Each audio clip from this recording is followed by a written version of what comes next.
আজ পয়লা শ্রাবণ। খোকন, আজ তোর জন্মদিন। তুই যখন জন্মেছিলি আমরা তখন যাদবপুরে নতুন গড়ে ওঠা কলোনির টালির ঘরে। তোর স্কুল মাস্টার বাবা সেই হ্যারিকেনের আলোচনা ঘরেই আনন্দে আর খুশিতে ঝলমলে হয়ে উঠেছিলেন তুই আসার পর। তোর নাম রেখেছিলেন সুকল্যাণ। মানুষটার মনটা ছিল শিশুর মতন, অভাবে অনটনে বেঁচে থাকার নানা দুর্বিপাকেও ভেঙে পড়তেন না কখনো। সকলের ভালো চাইতেন মন থেকে, বলতেন দেখো একদিন এই দেশের মানুষ ঠিক খুঁজে পাবে মুক্তির পথ। শোষণ থেকে মুক্তি, দারিদ্র্য থেকে মুক্তি, অশিক্ষা থেকে মুক্তি। আজ পয়লা শ্রাবণ। খোকন, আজ তোর জন্মদিন। ছোটবেলায় তোর মনে আছে আমাদের ভাঙা মেঝেতে বাক্স থেকে বার করা মেজমাসির হাতে তৈরি আসনটা পেতে দিতাম, সামনে রাখতাম ঠাকুরের আসনের প্রদীপখানা, তুই বসতিস বাবু হয়ে চুপটি করে, তোকে আমরা একে একে ধান দুব্ব মাথায় দিয়ে আশীর্বাদ করতাম। বাবা বলতেন বড় হও, মানুষ হও। তোর বাবার সেই বন্ধু ঘোষ কাকা, তিনি বলতেন বেঁচে বড়তে থাকো। তুই জিজ্ঞেস করতিস মা বড়তে মানে কি মা?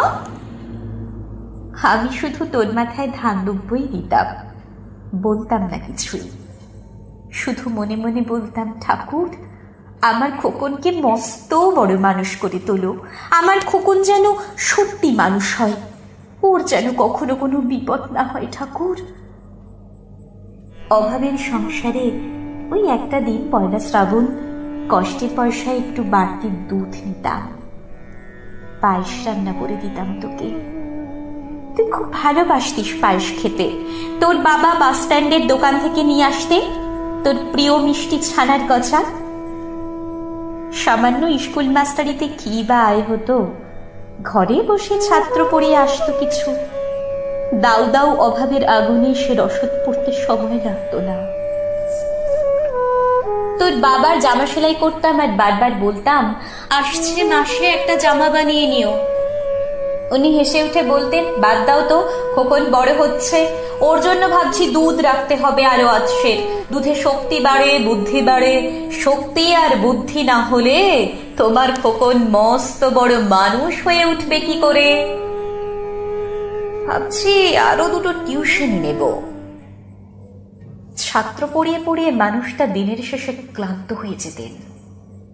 বারান্দার ধার ঘেঁষে যখন রাতের অন্ধকারে জোনাকির ব্যস্ততা, আর ঘরে তোর পড়া মুখস্থ করার একটানা সুর আমাদের কলোনির ভাঙাচোরা বাড়িটাকে জীবন্ত করে রাখত, তখন বলতেন আমায় খাওয়া দাওয়া একটু করো, তোমার চেহারাটা বড় ভেঙে পড়ছে দিন দিন, শাড়িটাও তো দেখছি বেশ ছিঁড়েছে, কালই আমি ফেরার পথে একটা শাড়ি নিয়ে আসবো। ভারী আনবো? আমি বলতাম ধুর, সামনে খোকনের উঁচু ক্লাস, কত বইপত্র কিনতে হবে, কত খরচ। উনি দীর্ঘশ্বাস ফেলে চুপ করে যেতেন। জোনাকিটা নিঃশব্দ অদৃশ্য আলোর আলপনা আঁকত উঠোনের আগাছার ছবি। আবহ সঙ্গীতের মতো তুই ভেতরে বসে বসে পড়া মুখস্থ করতিস, ইতিহাস, ভূগোল, গ্রামার। ঈশ্বর আমাদের নিরাশ করেননি।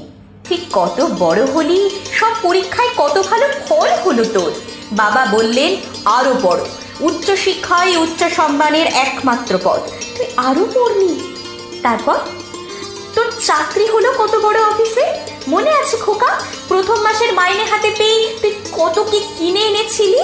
তখন তো আমরা উঠে এসেছি শ্যামবাজারে, 2 কামরার বেশ সাজানো গোছানো বড় ফ্ল্যাট। তোর অফিস থেকেই তো দিয়েছিল। সেই বাড়ি, সেই ঘর, সেই ব্যালকনি, কত স্মৃতি, কত ছবি। ওই বাড়িতেই তো আশ্বিনের ছোড়ো বিকেলে, তোর মনে আছে খোকন?